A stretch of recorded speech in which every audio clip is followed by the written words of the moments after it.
Olá, o Interesse Público começa agora e você vai ver. Justiça determina que o governo do Pará dê abrigo a crianças e adolescentes que vivem nas ruas.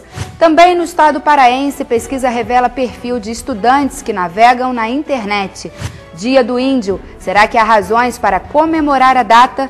Especialistas apontam necessidades de avanço na garantia dos direitos indígenas. Essas e outras notícias agora no Interesse Público, um programa do Ministério Público Federal.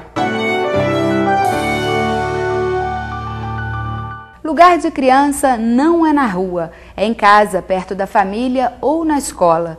Com base nesse pensamento, a Justiça Federal no Pará determinou que o Estado tome providências para evitar que meninos e meninas fiquem abandonados e expostos aos riscos que a moradia nas ruas oferece. Quem não tem família ou residência, segundo a Justiça, deve ser encaminhado para abrigos.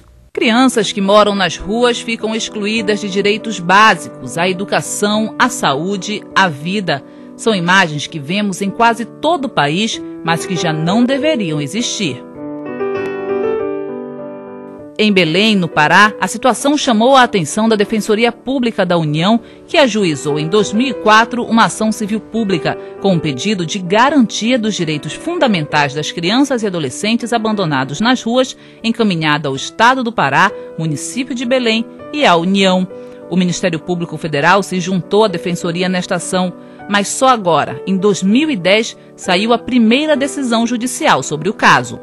Mais de 5 anos depois do início do processo, apenas o governo do estado foi condenado. A justiça determinou que em 90 dias todas as crianças de rua de Belém sejam encaminhadas aos pais ou responsáveis ou recolhidas em abrigos, até que se encontre uma família substituta. Os menores que estiverem viciados em drogas devem ser submetidos a tratamento médico e todos devem ser matriculados na rede pública de ensino.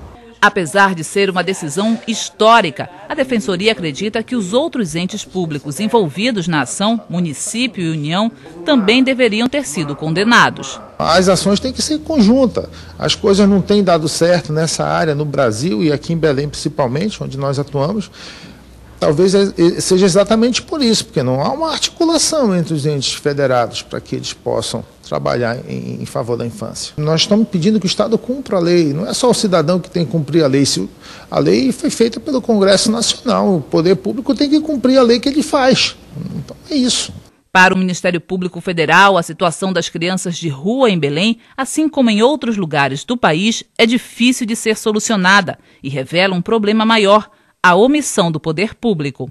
É fundamental a existência de uma ação para que consiga trazer o assunto como pauta social, demonstrar que isso é basicamente uma omissão, além da omissão dos pais, uma omissão do Estado como um todo, de colocar crianças em situação de risco, quando elas são expostas à questão das drogas, da criminalidade, né?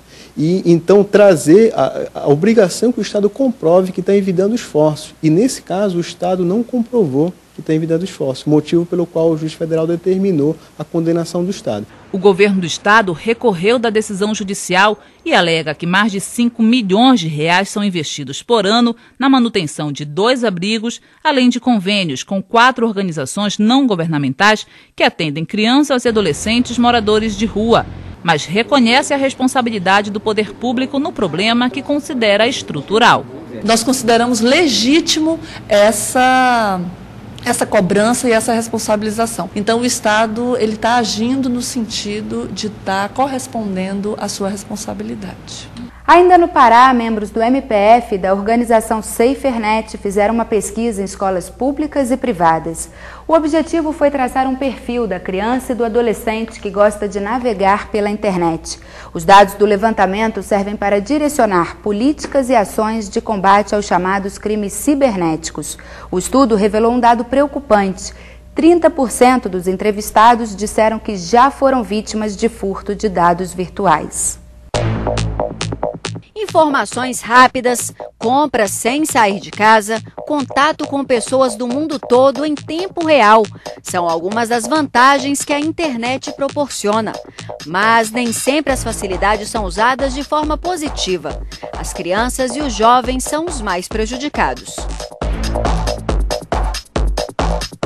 Preocupado com o crescente número de problemas que envolvem o acesso de crianças e jovens à internet, o Ministério Público Federal no Pará, em parceria com a SaferNet Brasil, uma entidade de referência no enfrentamento de crimes na internet, realizou no ano passado uma pesquisa com 1.500 alunos de 10 a 17 anos e 49 educadores de escolas públicas e particulares do estado sobre o comportamento dessas crianças e jovens na internet. Um grande percentual delas divulga nome, sobrenome, seus gostos, o que fez ontem, o que fará amanhã, o que tem dois efeitos imediatos. Um, a exposição excessiva da sua intimidade. Ganha-se uma outra dimensão do que seja a intimidade na internet, especialmente para essas crianças, e isso tem um aspecto importante na formação da personalidade delas. E o outro é a exposição desses elementos a possíveis exploradores, aqueles que eventualmente tenham intenções de exploração sexual ou de alguma forma atrair essas crianças, esses jovens, passa a ter um manancial de informações muito grande. A pesquisa chama a atenção para outros dados. Metade dos educadores consultados conhece casos de violência psicológica praticada na web. Quase 30% dos estudantes nunca se sentiram seguros ao navegar na rede de computadores e 28% já foram vítimas de furtos de dados virtuais. A partir dos dados apurados, a SaferNet e o Ministério Público Federal voltaram às 13 escolas que participaram da pesquisa, com palestras e oficinas para dirigentes e professores. O objetivo é traçar medidas de proteção e prevenção aos perigos existentes na rede mundial de computadores. Outro ponto destacado durante os eventos nas escolas foi a importância de despertar essas crianças para a dimensão do que fazem na internet. Nós queremos focar nesse despertar, nesse levar essas crianças e adolescentes a pensarem no que significa postar uma foto, no que significa fazer uma brincadeira com um colega, que não vai ser mais restrita a um grupo pequeno, mas que está disponível para o mundo inteiro. A pesquisa também apurou que mais da metade dos alunos consultados não recebem dos pais limites quanto ao tempo, qualidade ou frequência de navegação na rede. Por este motivo, o Ministério Público Federal afirma que os pais, além dos educadores, precisam ser orientados para acompanharem os filhos durante os passeios e bate-papos virtuais. Há uma necessidade de que os pais também acordem para que esses computadores não possam ficar em locais que deem um total controle para o adolescente, para a criança. Eles têm que ser submetidos e saber que estão submetidos a uma fiscalização para a gente tentar ir rompendo esses desvios, esses crimes que são cometidos na internet. Fique por dentro.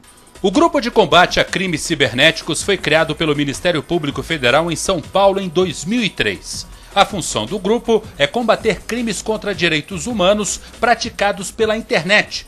É o caso da divulgação de pornografia infantil e de mensagens racistas. O trabalho inclui também atividades de prevenção dirigidas à educação para o uso ético e seguro da internet.